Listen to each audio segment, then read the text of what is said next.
Okay, one of the features of new Google Sites is embedded content. Now, this can be accomplished a number of ways. One is with this embed tool at the top.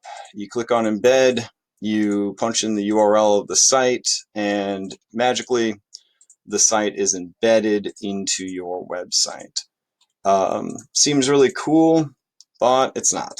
Embedded websites are not accessible. Screen readers are unable to navigate them successfully, therefore we cannot use them.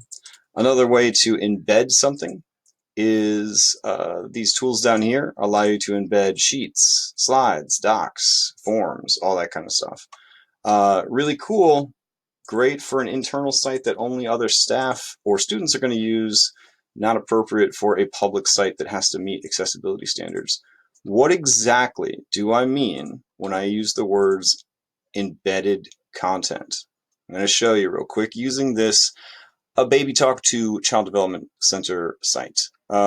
This has an adorable slideshow here. This slideshow is embedded. So if I go to preview mode, you will see that there is a little frame around it. It's its own special little window. So what's going to happen is a screen reader is going to try and figure out what this is, and it's not going to know. It's either going to read off a bunch of random code, or it's going to just complain that it's an unreadable item. Either way, we just failed accessibility. There is a more accessible option for this embedded slideshow, and that is the new carousel tool, image carousel. When you select image carousel, you can add a slideshow that is more accessible and does allow you to add alt text to every picture that is in the image carousel. And you need to do that. Another example of embedded content.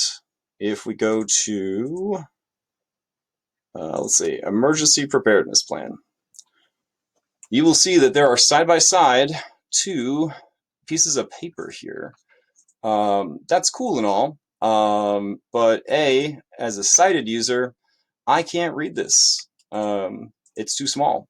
I could probably read this, but it's blurry and I don't want to. So if it's not working for me as a sighted user, it's not accessible. Because it is inside a iframe, is what these are called, which is essentially a type of more advanced table, which tables are also something that is usually not accessible.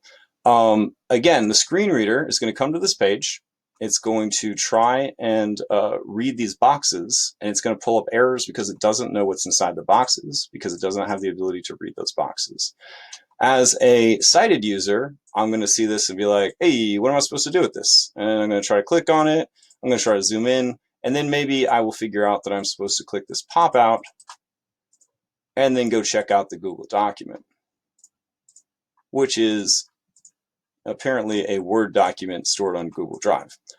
That's not in and of itself inappropriate, because a screen reader could still navigate this document, and Word documents are innately more accessible than a Google document, and of course both are way more accessible than a scanned document, but it doesn't work like this. What could we do? You can continue to use your hosted Word document, but you need to make a link here that says Great Mills High School Baby Talk 2 Child Development Center Emergency Preparedness Information.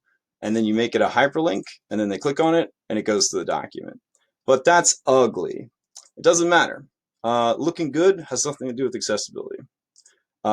Being accessible is all we care about. If you still feel like it's ugly and you need to make it pretty, you could grab a screenshot of this using the snipping tool, for example, which is down here. This snipping tool allows you to grab something and then save it out as a picture, and then you could host the picture. Now, normally we avoid pictures that have a bunch of words on them because it's not accessible. Again, I can't read this as a person who is able to see. A screen reader cannot read this. But if we used it, we could make it into a clickable image, an image that links to the form, but we'd have to add alt text to it that says this image links to information about blah, blah, blah. So you could have a thumbnail and you could have a link, but you would have to have both. You couldn't just have the thumbnail by itself. You'd have to have the thumbnail and the link. Honestly, it's a lot of work to add a thumbnail to make the page look nice when it doesn't need to look nice. It needs to provide people with information. That's all it's doing. This isn't a magazine. This isn't a special publication. This is a resources site. They're coming here to get information. This page could be 2 hyperlinks and you move on. Everywhere that you have embedded content like this, you are going to want to switch it to be an actual link. So links good, embedded content bad. So anyone that's doing embedded content on their Google sites, you need to stop doing that and you need to just start linking directly to those materials.